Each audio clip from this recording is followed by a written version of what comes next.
योना प्रभु के एक भविष्यवक्ता थे जो इज़राइल के उत्तरी भाग में गलील क्षेत्र में रहते थे। जब हम योना का नाम सुनते हैं तो हमारे मन में वह भविष्यवाणी आती है जो उन्होंने नीनवे के लोगों को सुनाई थी।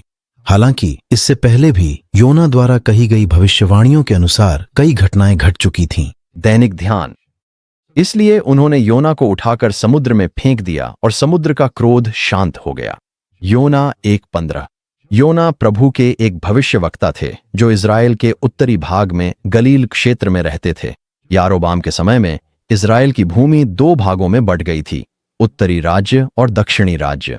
भविष्यवक्ता योना यारोबाम द्वितीय के समय में रहते थे जो उत्तरी राज्य के एक बाद के राजा थे। यह यारोबाम द्वितीय यहू वंश का चौथा राजा था और उसने लंबे समय तक शासन किया।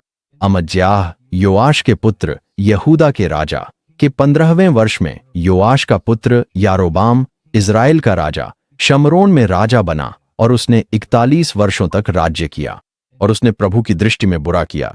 उसने नबत के पुत्र यारोबाम के उन सभी पापों से अपने को अलग नहीं किया जिनके कारण उसने इज़राइल को पाप में डाला था। दूसरा राजा 14:23-24। जब हम योना का नाम सुनते हैं तो हमारे मन में वह भविष्यवाणी आती है जो उसने नीनवे के लोगों को सुनाई थी।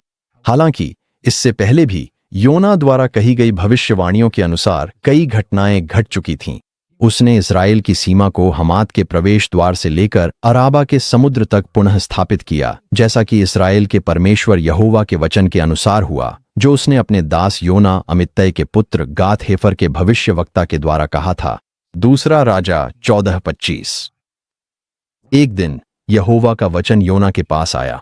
ईश्वर ने योना से कहा, उठो, नीनवे उस महान नगर में जाओ और उसके विरुद्ध प्रचार करो, क्योंकि उनकी दुष्टता मेरे सामने आ पहुंची है। नीनवे असूरिया की राजधानी थी। हालांकि योना ने परमेश्वर के वचन की अवहेलना की। नीनवे जाने के बजाय उसने किराया दिया और तरशीश जाने वाले जहाज पर चढ़ गया ताकि वह यहोवा की उपस्थिति से भाग सके। योना की अवज्ञा के कारण यहोवा ने समुद्र पर एक प्रचंड आंधी भेजी और समुद्र में इतनी भयंकर तूफान उठी कि जहाज टूटने की कगार पर आ गया। तब नाविक डर गए और हर एक व्यक्ति अपने अपने देवता को पुकारने लगा। उन्होंने जहाज का सामान भी समुद्र में फेंक दिया ताकि जहाज हल्का हो जाए। लेकिन योना जहाज के सबसे निचले हिस्से में चला गया था और वहां लेटकर गहरी नींद में सो गया। उन्होंने जहाज पर चिट्ठी डाली ताकि पता चल सके कि यह विपत्ति किसके कारण उन पर आई है।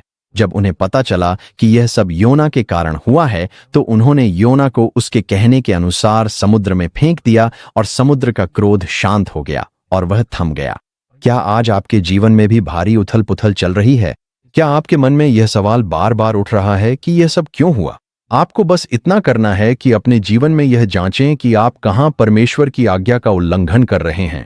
उस गलती को सुधारें और फिर आपके जीवन की उथल पुथल समाप्त हो जाएगी और आपको शांति मिलेगी। फिर वह उनके पास नाव में चढ़ गया और हवा थम गई और वे अपने भीतर अत्यंत आश्चर्यचकित हुए और चकित रह गए।